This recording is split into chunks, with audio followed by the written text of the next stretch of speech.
Okay, so in this video, we are going to be talking about burnout. And this is actually a topic that when I first started teaching this class, I didn't include. Honestly, I didn't know a huge amount about it. And most psychology textbooks only very briefly talk about it, so it didn't seem like something I needed to spend time on compared to other concepts. But then, during my second semester of my master's program, which is also my second semester of teaching, I became burnt out. And I didn't realize that's what was happening at the time. I realized after the fact, as my symptoms started to improve. Originally, I thought I was depressed, and I'll talk a bit more about why I thought that in a moment. But basically, my experience of that made me realize how important it was to introduce this topic to you so that hopefully you can avoid it if possible. You know what to look for if you start becoming burnt out, and a little bit on what you can then do to deal with that and how to recover from burnout. There is another video that I've included in your lecture notes that I strongly recommend, and it's someone else talking about their experience with burnout. And the reason I really like it and I want you to watch it is because he goes through the 12 steps that lead to burnout. And I think that's really important in being able to understand where you're at in that process if you are starting to become burnt out. But let me stop for a second and just actually define this, because I realize I'm talking about it and you might not know what I mean. So let me first introduce this by pointing out that this was a term coined in the 1970s, so fairly recently, in when you think about it, and it was coined by American psychologist Herbert Freudenberger. I believe that's how you pronounce his last name. And basically, he used this term to describe the consequences of severe stress, primarily in the helping professions. Because with those kind of professions, you tend to see very long hours, excessive workloads, people become sleep deprived, and then they start to become run down and stressed. And as we have here, the definition of burnout is physical, mental, emotional exhaustion caused by excessive and prolonged work-related stress. So it makes sense that you are more likely to see this in those helping professions where there's such excessive workloads, and it's you're more likely to become sleep deprived and stressed. But it is not just people in the helping professions that experience this. You can experience this in any profession. You can experience this in college. What research has since looked at is the different factors that can lead a person to become burnt out, and one of the big predictors is your personality. So if you are an overachiever, and I know we have some in this class, if you're an overachiever or a perfectionist, then, and I am a big perfectionist, then you have that tendency to push yourself a little too far. You have this belief that, if I just work harder, if I work longer, I can achieve this. You keep telling yourself, I can handle this. If I keep going, I can work through this. You can do this. But as that continues, you start to alienate yourself. You start to pull back from people. What I found in my experience, very much linked to this desire to overachieve, that semester I took 20 units, okay, which is a lot, and I do not recommend it. I would never do it again, and I wouldn't say I regret it, but I'm not sure if it was completely worth it for the emotional and psychological impact that it had on me. At the beginning of the semester, it was just the way my classes worked out, and the classes I needed combined with teaching, it all added up to all of these units. And there was some discussion with my cohort about potentially dropping units, and I couldn't bring myself to do that. I kept telling myself, this is a challenge, not a threat. So going back to that theory of cognitive appraisal, this is an opportunity to challenge myself and make sure that I can do this before applying to a PhD program, because that's going to be just as intense. So I saw it as this opportunity. And very, very quickly, it became very overwhelming. It was a lot of work, and it took up all of my time. And instead of reevaluating and thinking, okay, something needs to change here, I pushed myself more. I worked harder. I worked for longer. Kept telling myself again that I could handle it and I could do this. But that then led to the alienation. I didn't have time for anything else. So when people said, let's do something this weekend, or even, my husband saying, let's go out for dinner. No, I had too much work and I just need to get through the next couple of weeks, and then my workload will go down a little bit and then I'll have more time. The problem is more work comes. The workload increases again, and that weekend where I was going to be able to take some time off never came. So I was not scheduling any time to really socialize or take care of myself or focus on my relationships with people. Everything just became about schoolwork. And this is what you tend to see in people that, like I said, perfectionists, overachievers. Yes, it might be the nature of your job, but even if you're not in that kind of profession that puts that type of pressure on you, if you have that type of personality, you may be at risk for this.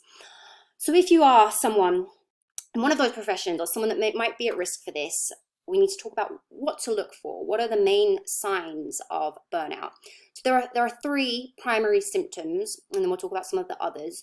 The first is exhaustion. So this is both emotional and physical exhaustion. You just feel completely drained. You are using all of the resources you have. You're constantly working as hard as you are.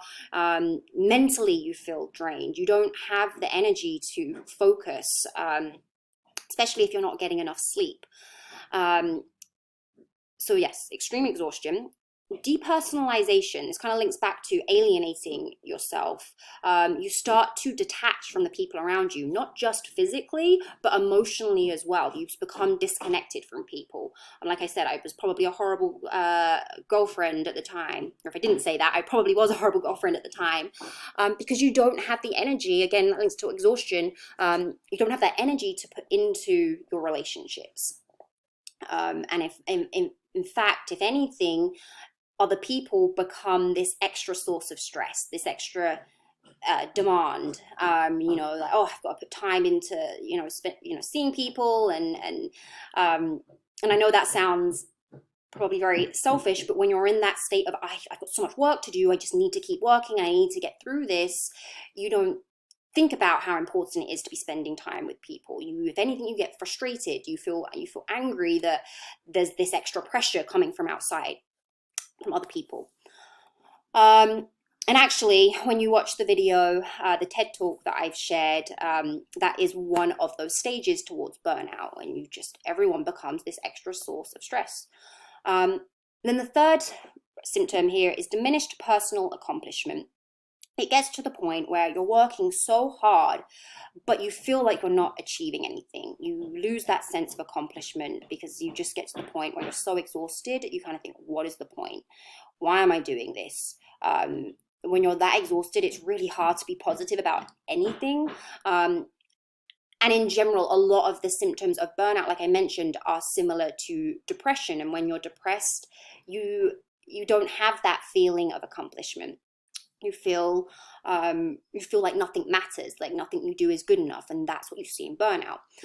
So as I mentioned, I didn't realize that I was burnt out until towards the end, after the semester ended, because I thought I was depressed. I knew that I was going through something, I was experiencing these symptoms, but I thought that was depression.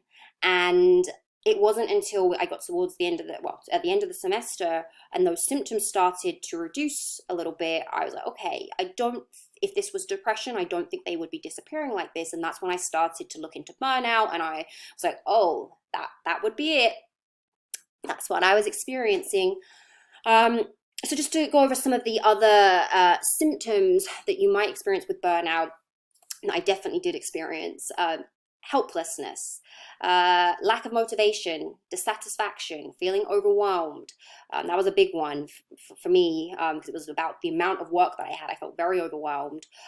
Difficulty keeping up, anger, frustration, irritability. Oh, definitely I was very irritable.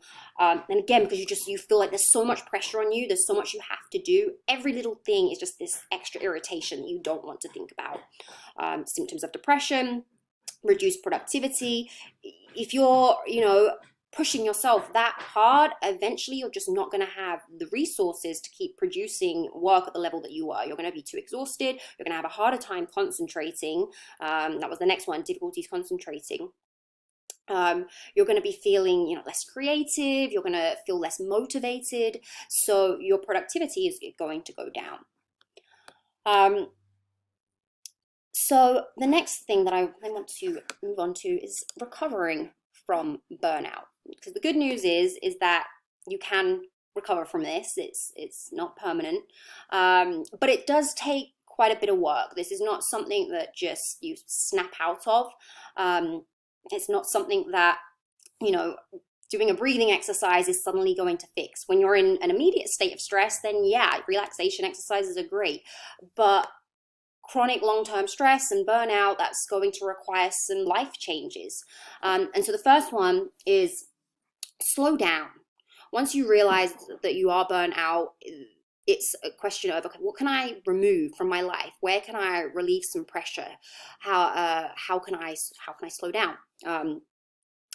For me, luckily at that point, once I realized how burnt out I was, it was summer, and I wasn't taking classes, so I had a bit of a break. But if you don't have that option to just stop, it's about finding ways that you can remove things from your workload. There's some things that can be put off until a later date. Can you work fewer hours somehow? Can you pass on responsibilities to someone else? That's a big one. Does it need to be you that's taking on that task, or can you pass that over to reduce your workload a bit? So finding ways to just take a minute to relax. Maybe it's just scheduling 30 minutes each day to breathe, to exercise, to go for a walk, just something where you step away from work and you slow down. The next part is then get support.